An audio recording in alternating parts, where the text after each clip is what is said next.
for those that have eyes to see and ears to hear. So, today we're in the cycle and the space of presence. And it's really cool because you guys are an English audience. It doesn't really work if I'm talking to Slovak or some other, because presence, when we think of it and see it as a word, we know what it means, this sense of centering. But what else can it mean? It's got quite a versatility to it. What else can presence mean? Grounded. But even the word presence. It's almost like a gift. Something, yes, a gift. So, Pre-sense. exactly, pre-sense. Yeah? Oh. Yeah. Because you remember we mentioned yesterday the neurology experiments that in some cases people's brains were reacting seconds and moments before they saw an image. Their brain was pre-sensing. So that's a hint. It's a seed of understanding and knowing that we can see that presence contains pre-sense. Because presence gives you access as a center point to the torus. Again, you've got these two donuts, or these two funnels of information and energy, continuously recycling in and out, in and out, and in and out. And we can also view this as the eternal now, the presence, the present, and the gift. And we have the past, we have the future. Not real, not the two, not either of these are manifesting. They're manifested from this center point. So this is where the action is, guys. This presence, in the presence of whatever's going on. So yesterday we had reflection. And when we can be present with the presence of what is, okay, I'm pushing it now, we get a present. And we got that present is the gift to create, the honor, the privilege, and the gift to create. Because it's only here where the charge builds up and builds up and builds up to the point that the density of information and energy is such that there's no friction, there's only coming together. There is only unity. There is only this compilation of timelines that collapses into one singularity. And if we can coherently inhabit this, joyfully, effortlessly, easily, then we can steer reality. We can steer creation. It's possible to get here through pretty dodgy black magic, but only temporarily and always to your detriment. Because if you enter into this without a pure heart, this is based on the geometry of love. It's possible to recreate the conditions that create a wormhole, but if you do so knowingly, it's going to come and kick you in the ass. So the only way to enter into this is with a pure heart. Okay. So what does it mean? When we talk about presence, it means the capacity that we all have naturally to drop into a singular state of awareness of what's happening in the moment. There is in Japanese martial art a concept called Zanshin. Shin doesn't have an easily translatable single English word, but it means more or less mind, heart together. In other words, awareness, physiology, nervous response as one movement, as one focused lens. Zan means everywhere. So Zanshin is what they seek to get into through meditation, through a repetitive movement in terms of a physical game, as it were, with space. And they practice and they practice and they practice Zanshin. Shin Shin. Like your shin, S-H-I-N, Zan, Z-A-N.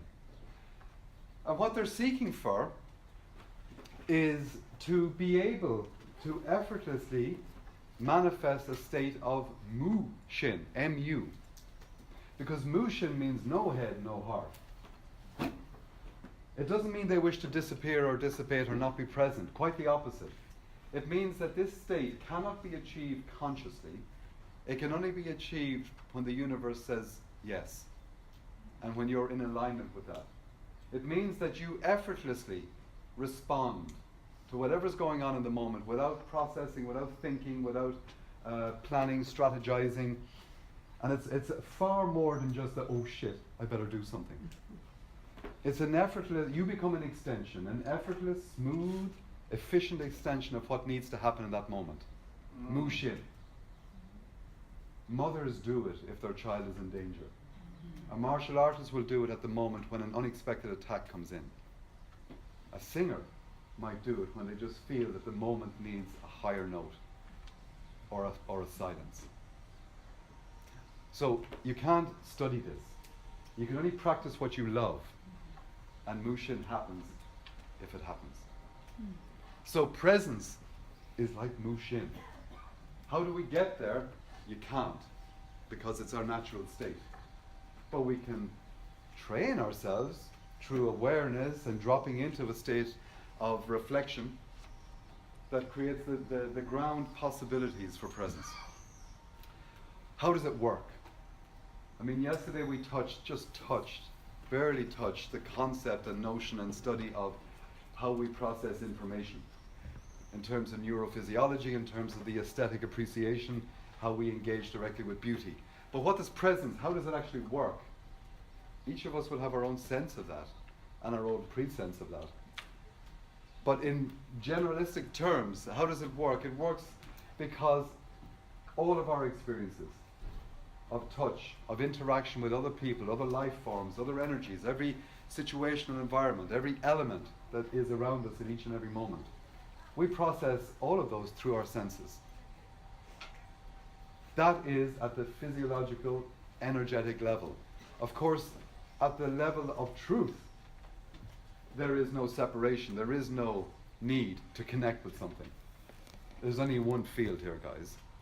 But in terms of us being carboniferous bags of mostly water, we're moving around in our sacred temple and utilizing a wonderfully magical system of nerve response networks to engage with the environment. So all of our senses become enlivened. Many of you may have experienced that last night walking the labyrinth. Because the general light levels were down, some of our other senses kick in. The sound was very, very beautiful.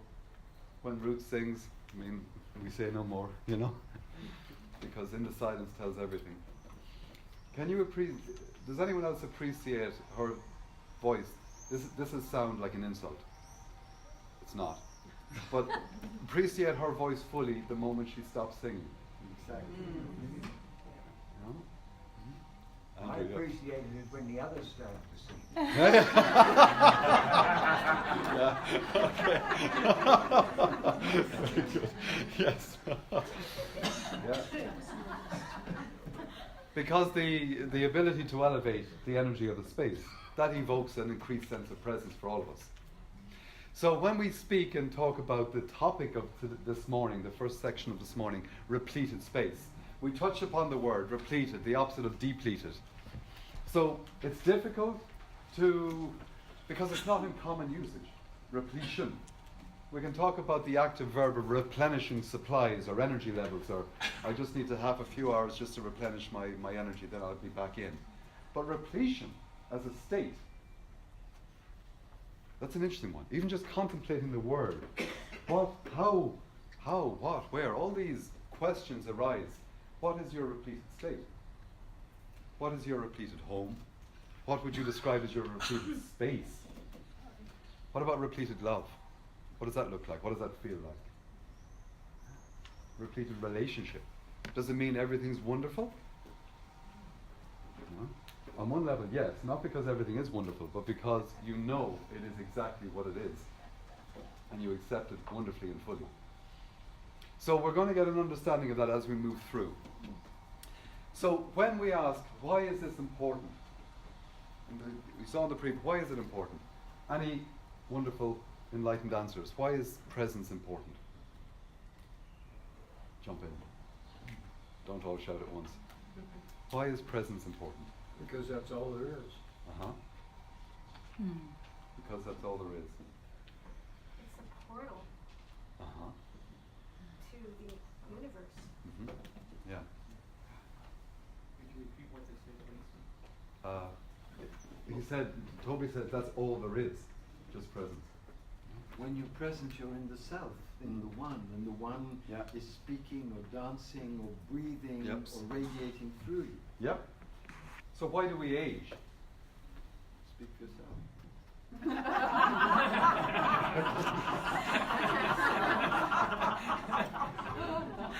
Speak for yourself. We aren't present.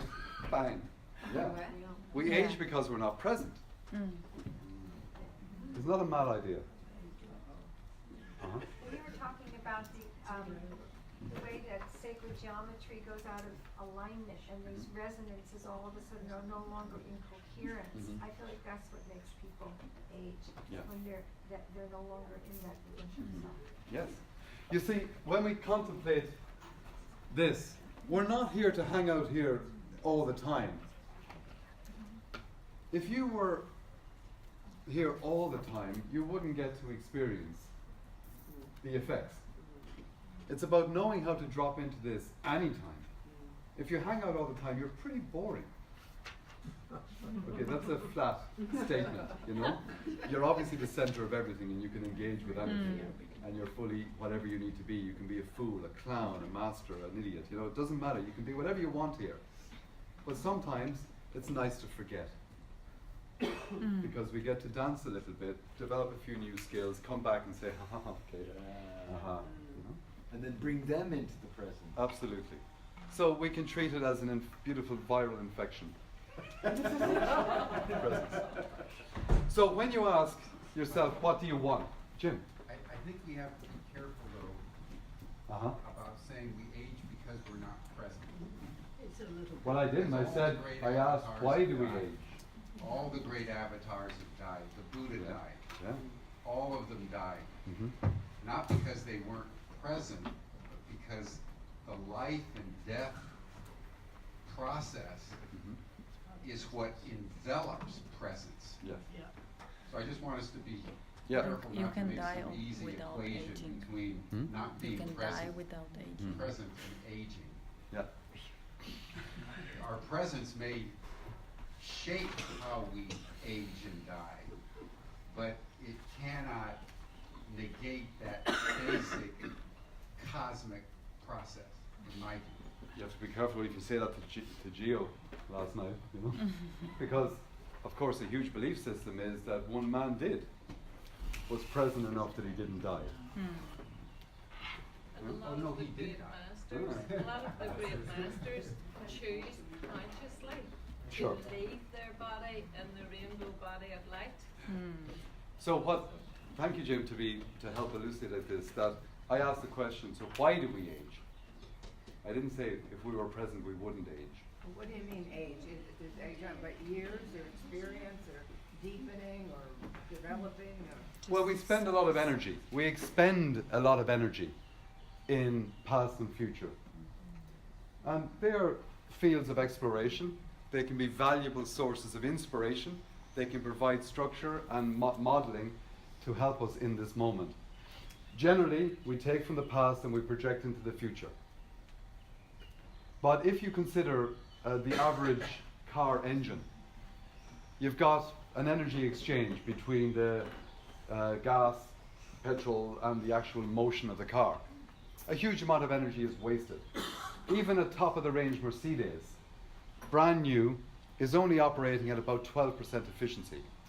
That means that the actual energy of the fuel is only generating only 12% of that energy, 1/8 of that energy is actually used for locomotion. The rest is wasted in friction, heat, vibration. So if we play with that analogy and we look at our available energy in each and any moment, what's available to us? A lot of the energy is wasted through friction, fear, heat, agitation, emotional stress. So, all I'm saying is that presence can drop us into a physiological state whereby our energy is more consciously and creatively utilized. So, and I personally wish, and I know we do, and I have no doubt that each and every one of you guys want to be free to create consciously. would stop you guys being free to create consciously? Attachment. Responsibilities. Responsibility, yes. Fear. Fear is a biggie. Health. Health? Uh-huh. Absolutely. Worry. Mm. So emotional stress, attachments, responsibilities, fears. None of these are strange to us. Absolutely. So we're absolutely not saying that presence is going to be the band-aid that will fix everything. But when you start to create consciously and freely, a lot of those things fall away. Quite miraculously. Your health increases. You know? Your immune system becomes stronger. Many things happen. So, go on to the next one. So presence with and within the presence of beauty presents repleted space. That is our opinion and our direct experience.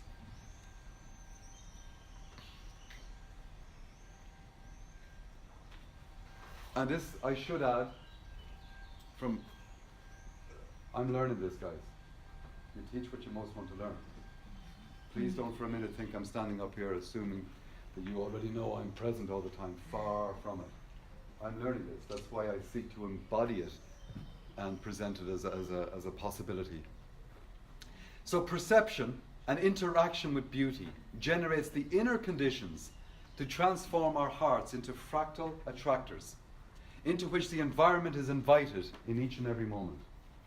Compassion. When the picture of outside can fall into the picture inside. That's fractal empathy. That's the ability to steer reality. There is that beautiful metaphoric story of the shaman in the village. And the shaman had to go off some sort of a continued professional development. He had to go and do a course somewhere. So he left his junior, a young boy, the age of Casper. And he said, young Casper, you are the trainee shaman. Take care of the village while I'm gone. Okay, he said, a little nervously. But a day after the shaman left, a storm came. And a storm came in the form of a big tornado. And it started heading directly towards the village, threatening to destroy the place. Casper panicked for a few minutes but didn't want to show it. But he dropped into his knowing, he dropped into his training, and he said, I got this.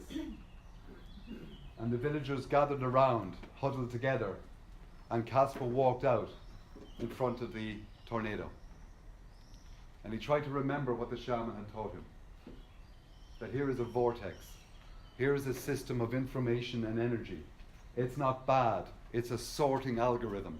It's something that the entire environment created to clean the air, to clean the energetics, to create negative ions, to make health, to clean what needs to be cleaned. So as he began to watch it and spin in it, he began to feel it spinning inside of him. He began to look at it with a level of appreciation and saw the beauty of it. And that beauty that he was able to perceive gave him a pathway to enter into the center of this tornado. And when he made that empathic heart connection with the heart of the tornado felt his truth. The tornado, as a conscious vortex of energy and information, surrendered its steering to Casper's heart. And so Casper walked that tornado around the edge of the village, like a puppy on a leash. And then he released it with a gratitude on the other side, and it went on its way. That's what we're able to do. Michael, can you say what happened in Casper's consciousness? Can you just say more about that? Love. Love. He started to see this not as an oh shit moment. He started to see it as an opportunity to perceive and embed his consciousness and be present with the beauty of this natural phenomenon. So he diminished fear, he mastered it, then he allowed himself to drop into this moment, not, oh, this is going to destroy the village, I'm going to be in trouble with the shaman. He didn't fear. He didn't think he wasn't ready because his training was incomplete. He loved this vortex. and if it was coming to kill him, he would die in bliss. But the vortex, which is an algorithm of sorting, it sorts out the waves. Every tornado sorts out the waves. That's its job. So when it goes through the Midwest of America and it destroys all the aluminium trailer parks, why? The aluminium trailer parks are a cancer on the energetics of the planet. Not the people, that's not fair. But the materiality, the shape, the form, the imposition, the power grids. The tornado says, we're just doing what the mom told us. You know? We're just going to move through this and sort out the energy. That's why you always feel great after a storm. The negative ions in the air, and your whole physiology says, oh, I needed that. But this is also the case that many of you may know this, that in the Midwest, Tornado Alley, that quite often some farms are left alone and can't be explained. The tornado comes, goes around the boundary and continues. And of course, because it's also the Bible Belt, they assume it's because we love Jesus. And that's why Jesus protected the farm. Let's go behind the story and see what the physics is there. This family were there for generations. They loved the land. They embedded their heart and soul and toil and sweat and blood into the land. They lived, born, died there. They were of the land. And they loved the place and they wanted it to be beautiful. So because the beauty of the environment, the repleted space that they created and enjoyed and embedded themselves within was more beautiful than the desire of the tornado to sort it out. It's coherence. If something more beautiful always triumphs. That's why the best immune system is one where you're blissfully happy. You know? Because virals, it's a resonant frequency thing, you know? They can't touch. So the tornado says, sorting, you guys are fine. You know, I'll check in next year, but you're good to go. And it goes on. So that's the skill that we have. So our ability to connect with beauty, not in some aesthetic intellectual appreciation, that's game over. You know, that's so flat to be useless. And how, you know, if we start using the language of beauty, that can be a trap. If we start using words and impressing ourselves, that's exquisite. You know, it's sublime. And we start to replace the actual presence with it with an expression that we think will convince ourselves and other people that we are intelligent and aesthetic and evolved and developed and we know something. And I really feel what they want. You know, shut up.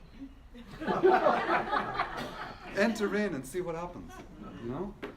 So, from the past, don't panic here, guys. The Roman architect Vitruvius, in his treatise on architecture, De Architectura, asserted that there were three primary principles for good architecture. Now we have added a little bit of a stroke, life, because we want to build a connection between the architecture of space and the architecture of your heart, between your built, physical, chosen environment and the conditions and state of your heart, your life, because your life is an extension of your heart. He prescribed three different principles or qualities: formatus, durability; utilitas, utility; and venustasis, beauty. So allow your opinions to collapse here, guys, and just look at the principles as we've depicted them. In terms of the Sphinx, there's evidence it's at least 35,000 years old. That's open for discussion. But there's evidence of water erosion that could only have been happening not in one flash flood but over time. And the last time there was water was tens of thousands of years ago. So there's substantial geological evidence that the Sphinx is tens of thousands of years old, not just a convenient few thousand. That's not for discussion here. But in terms of durability, that's a pretty good symbol. It's at least 4,500 years old, you know, and possibly 40. Point is that that's a good symbol for the principle of durability. And again, have at the back of your mind the cathedral here. Just allow it to sit with you in terms of these principles. Durability, pretty damn good. When was it built, Jim? In 1196 and the 1220s. Wow, okay. It's pretty durable. You know? In terms of utility, it should be useful and function well for the people using it. Now that's a question to ask about the cathedral, especially with the discussion. The people using it, that's us guys last night. They're not making it easy for it to be useful and easily functional. So that's a separate story. But in terms of it, look at the Pentagon. 5 stories high, 5 acres, many fives going on there. Toxic reason to exist, absolutely. But it's very useful and functions very well. Not just in terms of the separation of different departments, but the Pentagon itself and its extension out into the greater field of Washington is a massive amplifier of military might. So in terms of the reason it was built, it functions brilliantly, disastrously, and brilliantly. So this isn't an aesthetic appreciation of good architecture, it's a condition or function of good architecture. And we use that example as an extreme one because once we set in there with some opinion about it, we stop seeing the principle behind it. The last one is a lovely temple which I haven't been to, neither of us have been to, in India. You've probably been there, haven't you? I've seen it. Yeah. Seen it. And, but it's beautiful. And I did a little study on this some years ago of just the geometry contained within it. Dare I say it's exquisite and sublime. I can say it now because I'm not there. You know? However, in our own work as creators, designers, architects, we felt into this, and yes, it's true. These aspects are true because they're simple and strong and pretty timeless. But, is that Mark? That's us. We assert, gently assert, nothing, no pressure, guys. We gently assert that there is a fourth principle of good architecture, good life. And it is satoritas, repletion. It should reflect the best potential of the occupants in conscious and coherent relationship with the land, with the body. So, if you're living in a building, or if your soul is inhabiting your body, take those two analogies and let them dance together as one. Does your body, does it reflect the best potential of your soul? Your movements through life, your emotional reactions and creations, your intellectual processing, your ability to engage consciously, lovingly, coherently with others, and your ability to say no, and your ability to say enough, your ability to say yes, and your conscious ability to say no. So all of these together, do they reflect the best potential of your soul in conscious and coherent relationship with the land? The land, the physicality, your body, your home, your space, your plane of existence. And I'm a big fan of questions. I get asked a lot. And these questions really open up awareness, really open up your understanding. Because if you're brave enough to say, I don't know, or even more brave to say, I do know, but I'm scared. Either pathway will lead you somewhat good. And I love this quote by Frank Lloyd Wright, one of your guys. Sorry, I say that, but that's because you're predominantly from the States, but there's lots of Aussies here, and British and everything in India. But Frank Lloyd Wright, great architect, total egomaniac, not a particularly good man, but very, very touched with an aesthetic sense in his work. He says, the longer I live, the more beautiful life becomes. If you foolishly ignore beauty, you will soon find yourself without it. Your life will be impoverished. But if you invest in beauty, it will remain with you all the days of your life. That doesn't mean scheduling cosmetic surgery, You know what this means by now, guys, If you invest your energy, your attention, your time in developing your capacity and ability to be present with beauty. And if you're not in a beautiful place, what do you do? You make it. You become beautiful yourself. Yeah. You radiate what's natural to you. And then you take that impulse. You take that impulse and you utilize it and make some changes. Not because the space wasn't inherently perfect the way it was, but you have an opportunity to increase biological focus for others. And that's the key. So, next one. No words here, just a slide.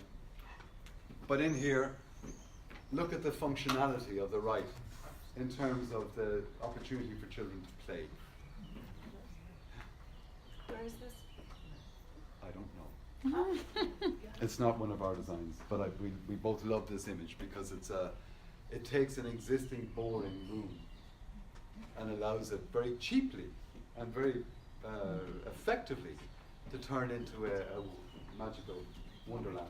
It's like the inside of a whale. Doesn't it?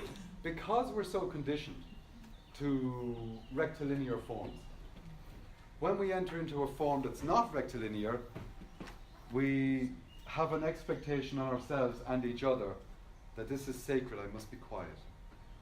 You know? Or this is a temple with protocol. Because when would you normally live in a building that's sacred shape but normal use? We don't get that luxury anymore unless you specifically set about creating such a space for yourself. Most of us haven't had that experience.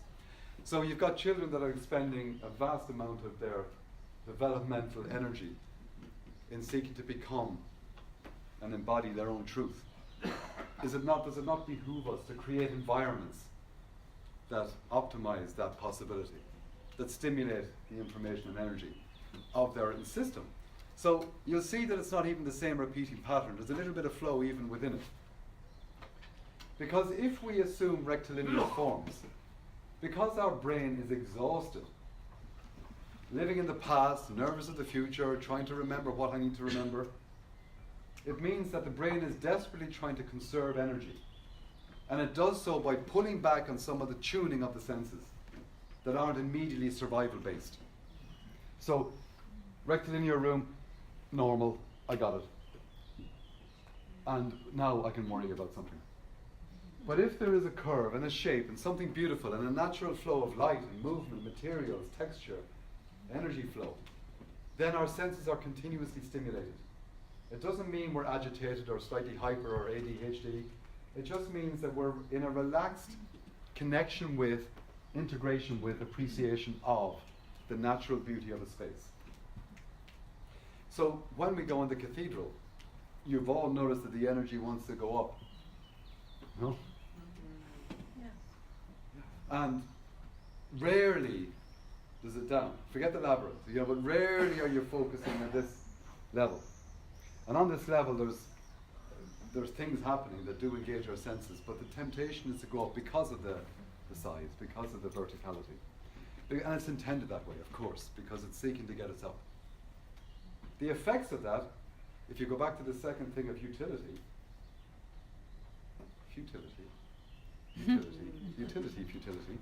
because the original intent of that building was to separate you from God. It's not a criticism, it's a sublime piece of architecture, and it's a beautiful energy field. But growing up as a Catholic in Ireland, it's always a bad story. You know? Oh Lord, I am not worthy, but only say the word and I shall be healed. You know. So there was a prostrating. It's not a prostate, it's a prostrate. And of course, I must be so conscious of what I say here because I have my own traumas growing up under that regime. You know, absolutely. It's just we had this conversation, Zana and I, because she grew up in communism. You know, yeah, that's the reaction I had. Poor you. And she said, "Okay, tell me why yours was so much better." I told her the 3 times I was abused by a priest. I told her all the times I was beaten. I told her all the, and she, she didn't dramatically get shocked. She just said, "Okay, we had always enough food. We always had enough home. You know, our home was warm in winter, cool in the summer. We had work, we had job, we had parties, we sang together." And she prescribed a list of reality that was shocking to me. And I realized, my God, I was scared every day. In a place that was meant to be safe. Every day. And she said, yes, of course we had this stories, and you might know a person who was a cousin of a friend who suddenly disappeared at night. But guys, is that much different than America right now? Being honest? So, I'm not sure how I got there. Oh yeah. But the original intention of the cathedral, you can absolutely open the space for it to be a celebration of divinity and a recording of ancient knowledge, and it may well be that some future beings from 1,000 years in the future traveled back in time and entered into the soul and mind and heart of the architects of this structure and said, record information because people will forget. Isn't that an interesting idea? Yeah. That some walk-in energy from an advanced future that was very conscious was able to shamanically travel back in time and embed themselves into the creators of this beautiful edifice and said, listen, there's some shitty years ahead. You guys are going to lose your way. You need to record the truth in the architecture, in the symbolism, in the colours of the windows. Don't make a big deal, just get it done. Die happily, and we'll catch you on the other side. So absolutely, it serves many multiple purposes. But in terms of the flat level of understanding, it was created to separate us from God. Because between us and God was a priesthood, and a bishophood, and a cardinalhood, and everything else. So we just need to take the full picture, guys. Presence with what is. Then we can drop in and see the beauty without the stories. That's hugely important, I feel. We feel. So, you might want to write these down. These are 10 precepts for sacred space design. Dun, dun, dun.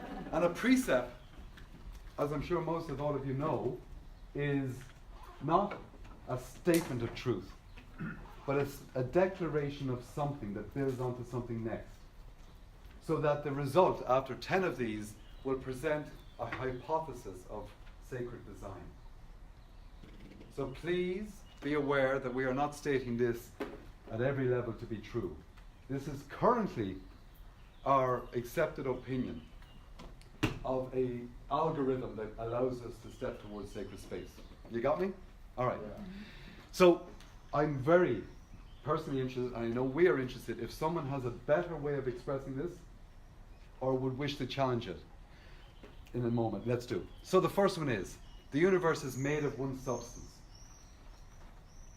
The compressibility of this universal medium stores form and memory in wave shape. This ether, this 0-point field, the mother energy that's able to store form. I wish I could remember this, Karen, please help. When you said that, please, paraphrasing badly, but in your beautiful discourse on the 5 solids, you said form, something like, form was created to hold something. Or there was some beautiful, simple statement.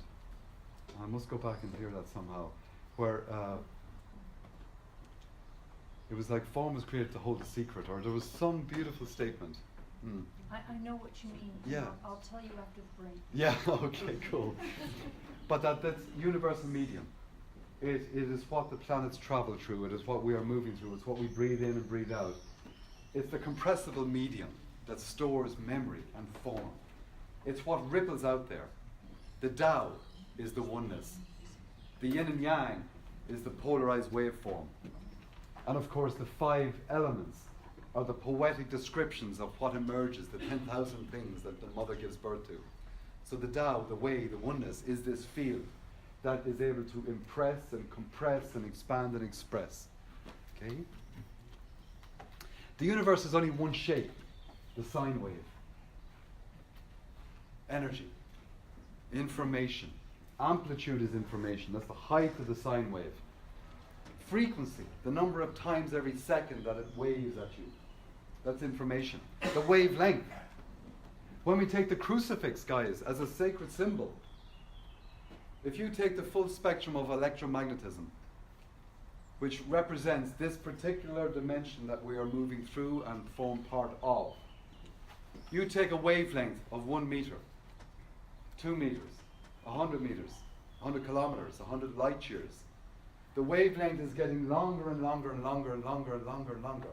And if expressed infinitely, it's a horizontal line. What about amplitude?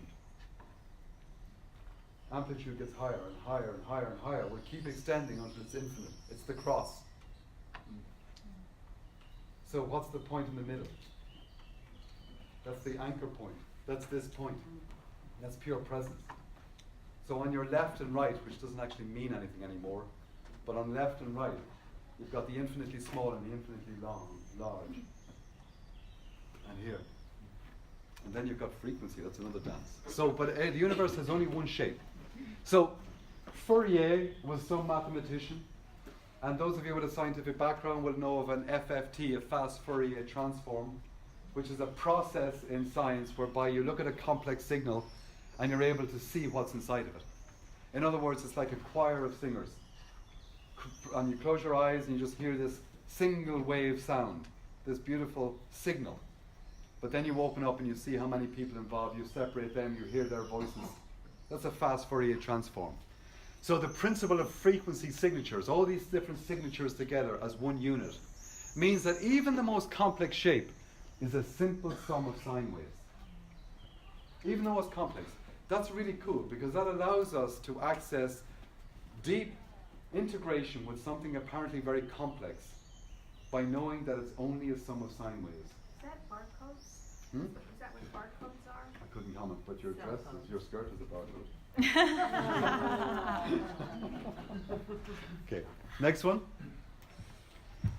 The universe can be described poetically as a geometry of pressure because, guys, geometry produces symmetry. This building, this beautiful structure, shows us that in the most amazing ways. And symmetry allows waves coming from opposite directions to meet and to stand together,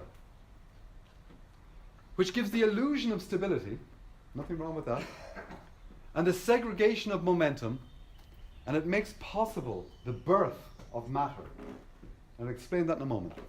Pressure occurs where waves meet, and ratio is all. Apparently size doesn't matter, it's just about ratio.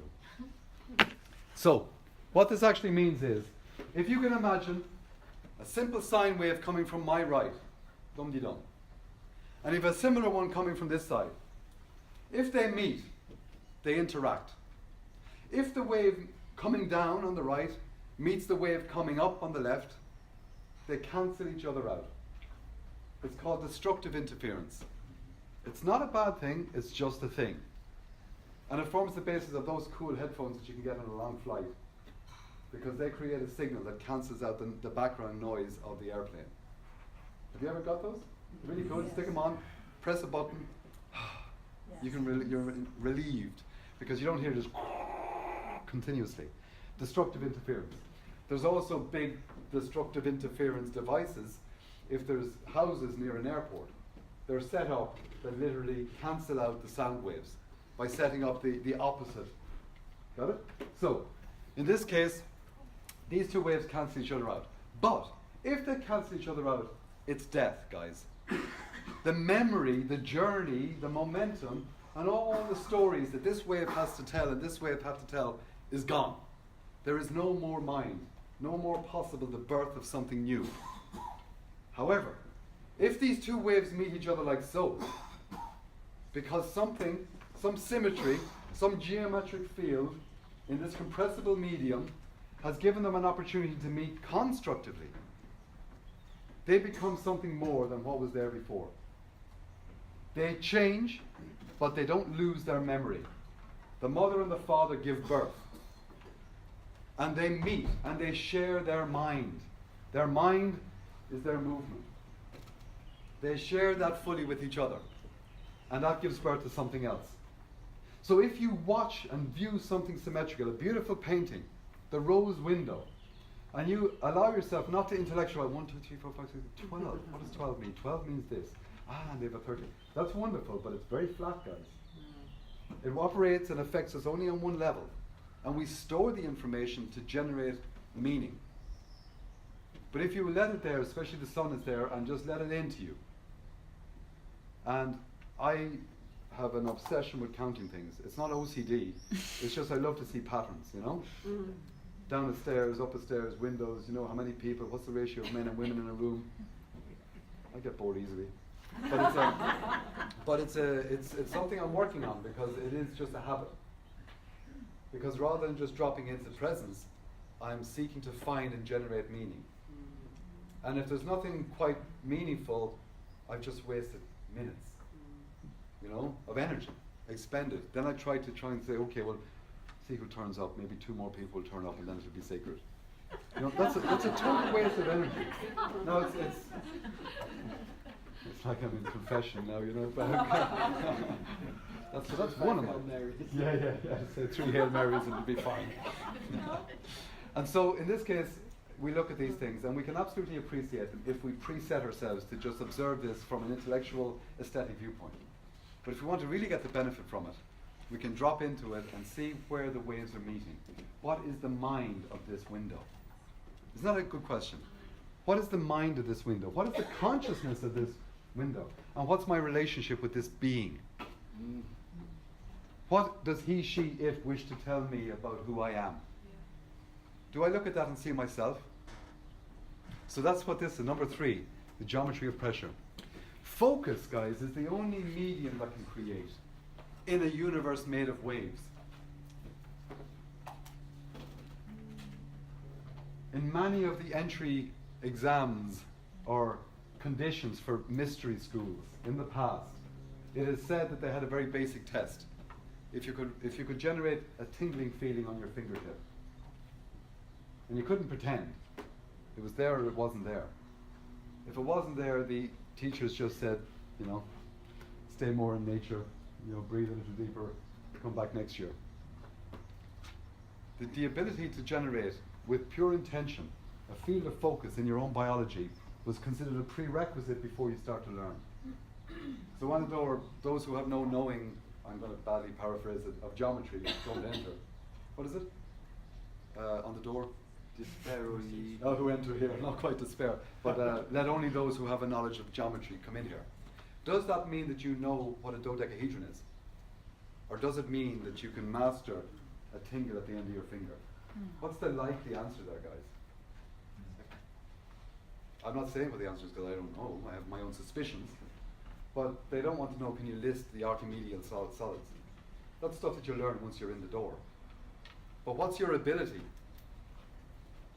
to compress the waves consciously?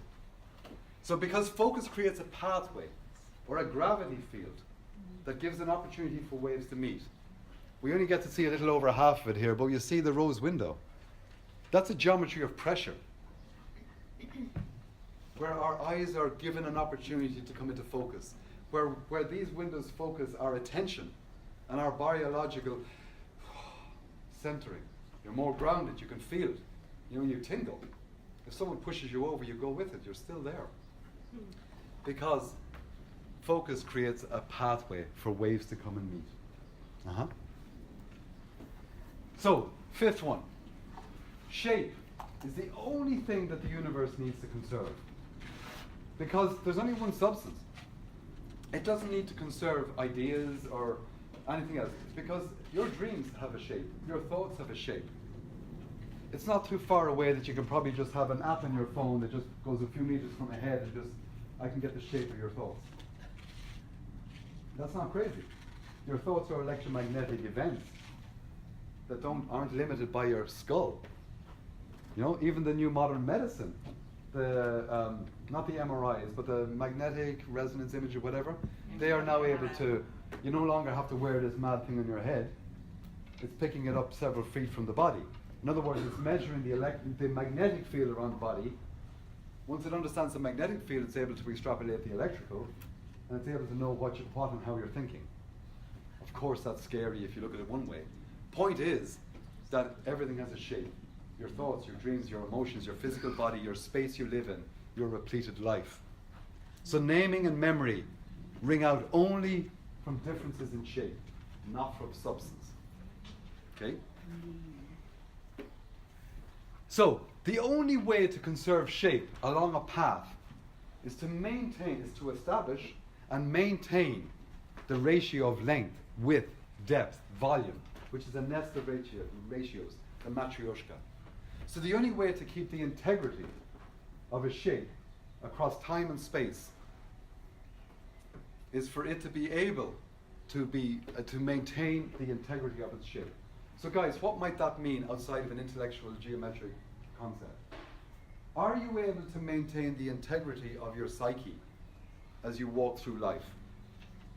Or are you continuously distracted and soaking up information as it comes and changing how you act and behave accordingly? We call it the SpongeBob principle. You're sponging the energy and information of a moment. There's times that you can use a chameleon skill with conscious awareness and adapt to a situation, but if you're lost in it, if you can't maintain the ratio of your length, area, and volume. So if you know who you are and what you want, that's a shape, guys. If you know the shape of your dream, if you know what it is primarily that you wish and want to create in the world, why would you accept anything less in your movements? Could you not utilize this knowing to step into any space, any situation, any engagement with elements in the environment and filter it and just say, is this moment in alignment? Does this maintain or collapse the nest of ratios that I call my soul mission? The answer is usually yes. It's going to collapse in some way. Usually afterwards you only realize it. But that's the presence. We're back to this title and notion of presence. Yeah. Would you call that integrity? Yeah, Wholeness? absolutely. Wholeness? Yeah. Wholeness, integrity, responsibility, consciousness, mindfulness. There's as many names, but don't get lost in the names. You know what I mean when I say this, don't you? Yeah. Forget the words, guys. You know what I mean by this. We touched upon it with the big round ball in the geometry. Oh, it's grand. It's close enough. It is close enough for that use, maybe. But what happens tomorrow and the day after? Because these are seed events, guys. If you let it seed and root into you now, what grows in a year's time? And then you wonder what went wrong. Maybe I should have gone to more workshops. You know? How do I get back on track? 7. I'm always going to be catching the golden ball from the labyrinth. Exactly, you know? Throw it to me, throw it to me. I'm ready. So the best path to maintain a nest of ratios, guys, is the golden mean. The golden mean is God's telephone number. Yeah.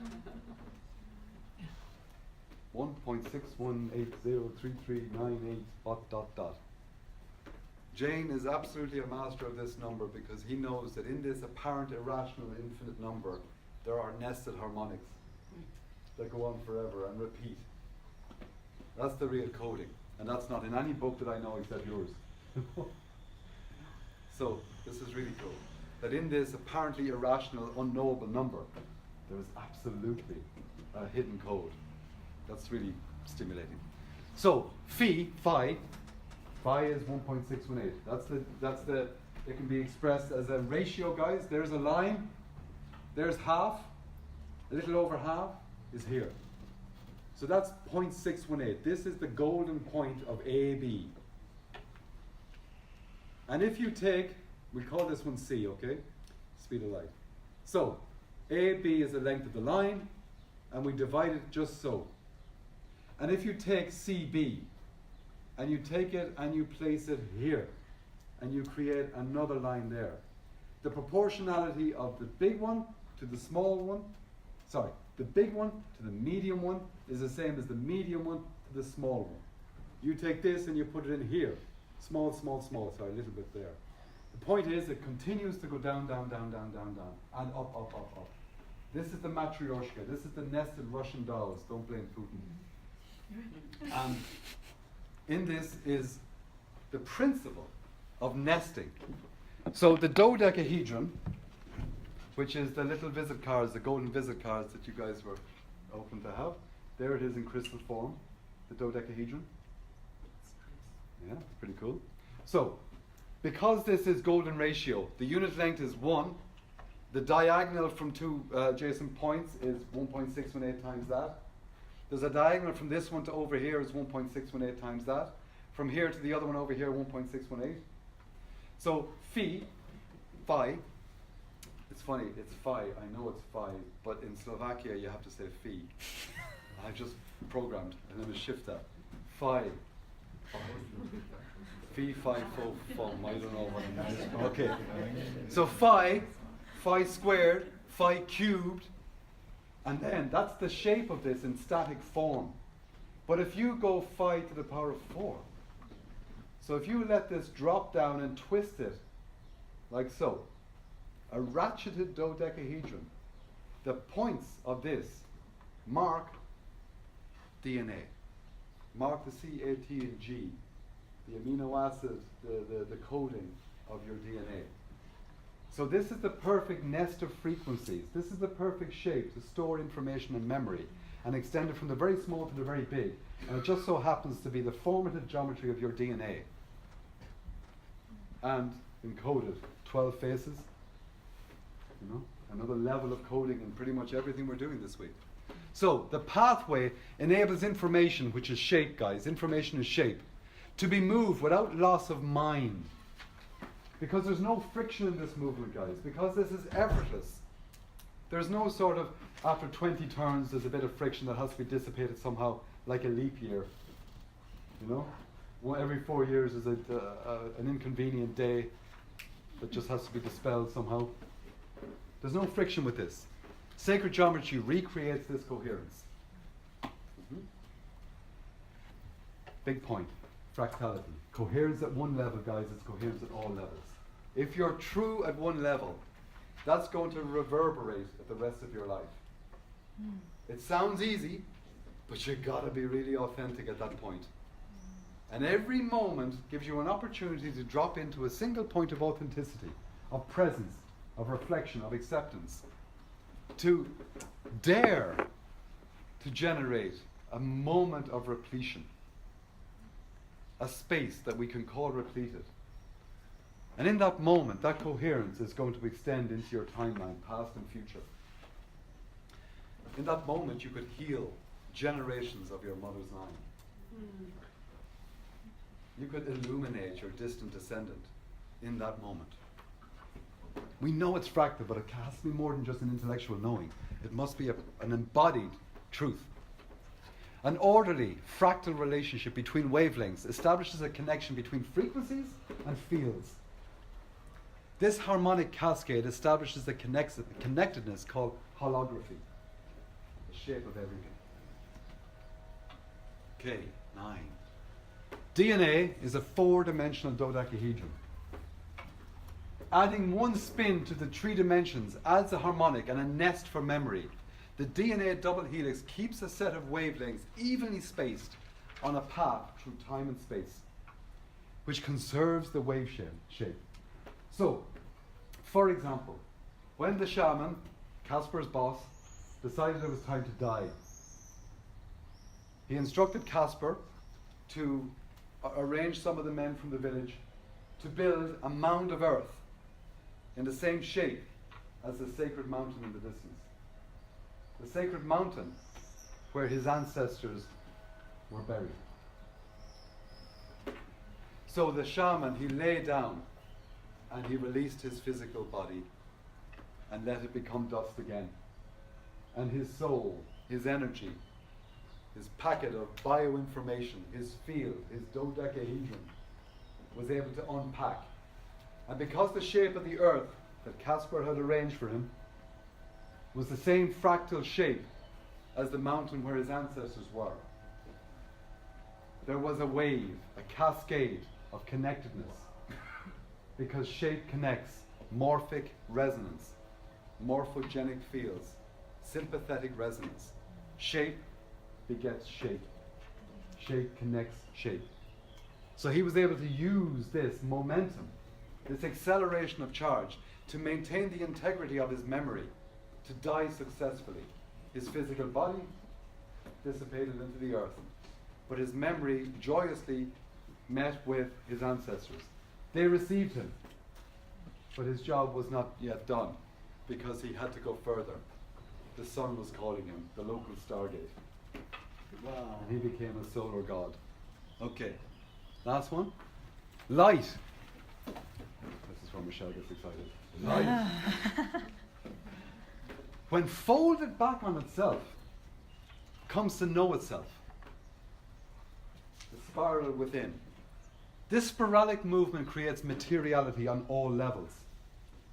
Light causes an extra geometry of harmonic frequencies upon a nest of frequencies in an envelope of pressure, which we can call light as matter.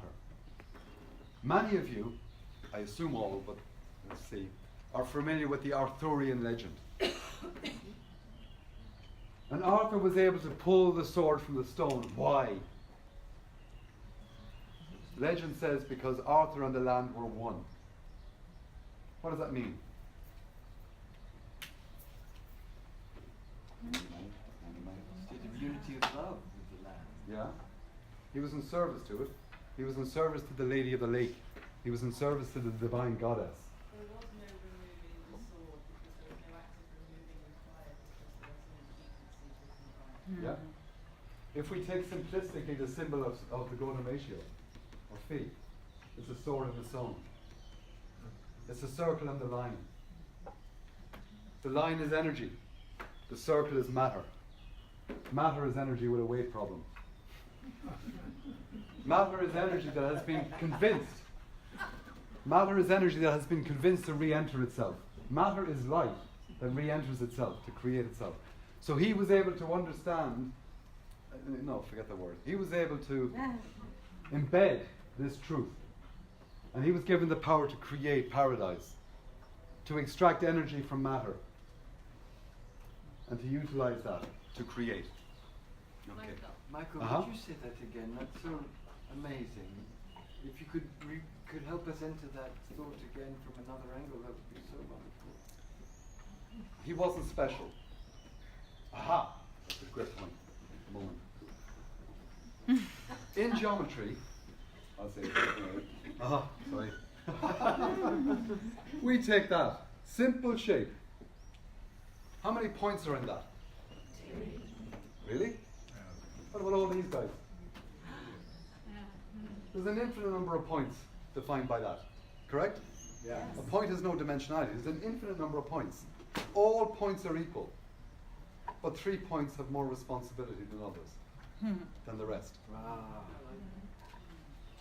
You get that? Right. Yes. The shame in the kingdom. Yeah. So these are 3 points. Now what would be the secondary? What's the next point that's important? Center. Yeah. Remember, most people think the center's here. It's not. You go diagonally, you go diagonally, you go diagonally. It's actually here. That's a point created by these 3 responsible adults. That's fine. And of course, look, these are more points that have more responsibility. And these are 3 more. So there's a hierarchy, an angelic hierarchy. Guys, what do you call that? What is it? Angle. You sure? Angel. What's the difference? Place There's no difference. An angel is a messenger of God, yes? Yeah. No free will. Apparently. The archangels have a little latitude. But with the sun. Angels come and they deliver a specific frequency of information. That's why we have the host of angels, the hierarchy of knowing and connection to the divine. When we interplay with this and have a little fun with it, every angle has an angel. Every angel is an angle. And in the geometry of pressure, how do we connect with that?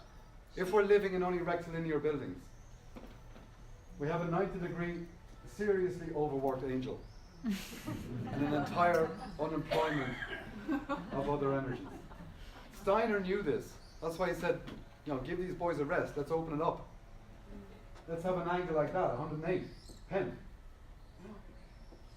Let's open up the space. Let's bring in those other angels. How many angels do you think are free to dance in the cathedral? If they're allowed to. I know there's regulations. Yeah, they got to keep their shoes on. I'm being sarcastic and flippant. I know there's a reason for the structure, guys, so I'm not judging any of it. But like when we start to play with this within the safety of our own space here, how ridiculous it is. This place was created to let humans communicate with the angels.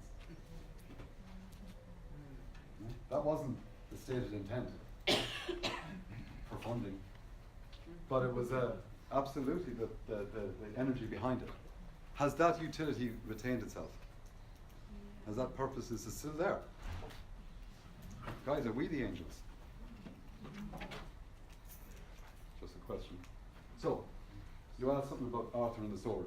Yes, because that was so amazing what you So Arthur in the story was a point in a geometric wave of pressure in a complex story that spanned eons.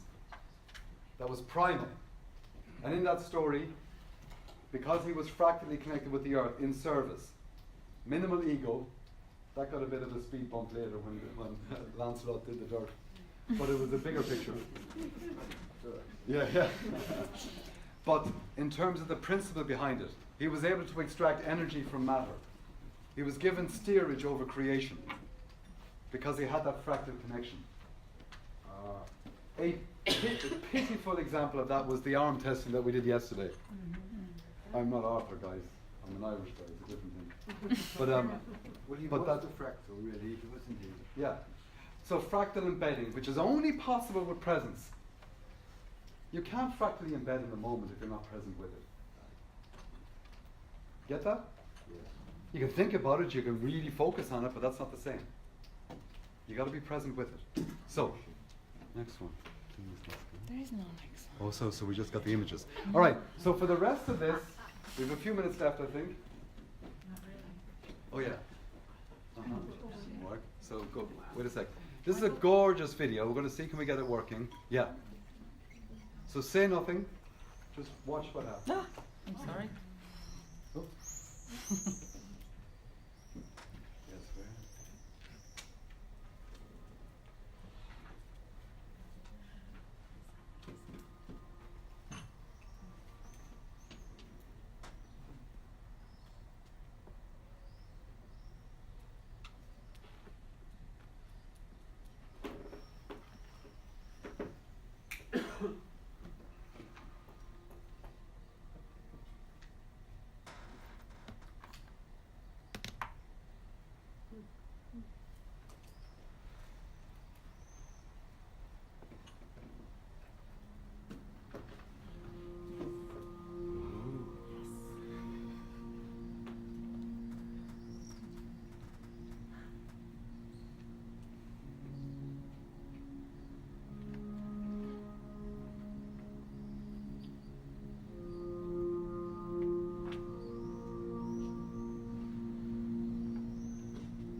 dancing in and out.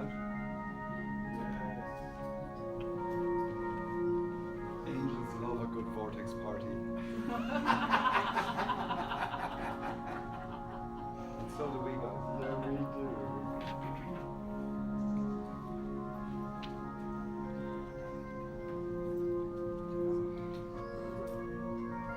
This is much better than hearing me speak, guys. You know, just to see this. So, You're giving us a vortex party. so a Sorry. few minutes left. Fly through a few images. Winston Churchill: "We shape our buildings; thereafter they shape us." Important one. Oh, by the way, whenever you're a little bored in the space, just go into the corner and give the angel a hug. They're very unappreciated. But we wish to create an environment for a host of angels because they want to dance through us. They want to connect us with our truth, and they want to help us create repletion in our life, in the world. They exist for that purpose. So we have a collection of beautiful images taken from the great oracle Google, but to indicate that there is a lot of play, high-level play going on in the world, where people are taking the time and the space and the energy to see what's possible. Again? Frank Gehry's doing that all the time. Santa had these. One of many, you know, one of many. I do. So, with materiality, we go into a little bit more in this in the Mantic architecture. Not much, because that's not the nature of this story arc, but just to give you a sense of it, of what's possible. I mean, can you imagine in 1,000 years' time, if we've spent a few hundred years having forgotten who we are for whatever reason, and some building like this is still there? What might the stories we tell about it? Oh, it was just a resort for rich people. No, it was a sacred temple where the initiates would live in these rooms and get air conditioning. And this was where the priestess would come out every Thursday at 6. This is where we would sacrifice a goat and let them down into the great pit of despair.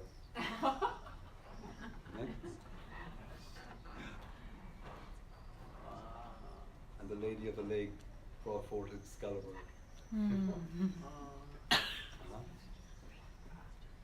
This is actually apparently being constructed or close to it. Beautiful fractal thing. And a lovely quote from Le Corbusier: "Space and light and order. Those are things that men need just as much as they need bread or a place to sleep." Oh, crap. I didn't hit the button. Yeah, well, okay. Letting us play with the geometries. And then? So, what we do on these seminars with repleted space, is create an environment for the participants to open up to what is the shape of each of your repleted spaces. You use your body. You use your body to take on the shape of your ultimate space. Not one that you've seen in a brochure or something that a friend has and you'd love to have, but something that's calling to shape your body from your soul. Beautiful process, very, very deep process that allows people to stand up and take the shape of their repleted space. We don't have time on that but to introduce it as something. So who do you become, guys, when you imagine that's such a space? So what we have here is a selection of images. I can take questions during this minute or two, but just allow your attention to fall onto these. They're chosen and sequenced and put together, compiled, not just in space but in time, to activate something in you. That's how it is.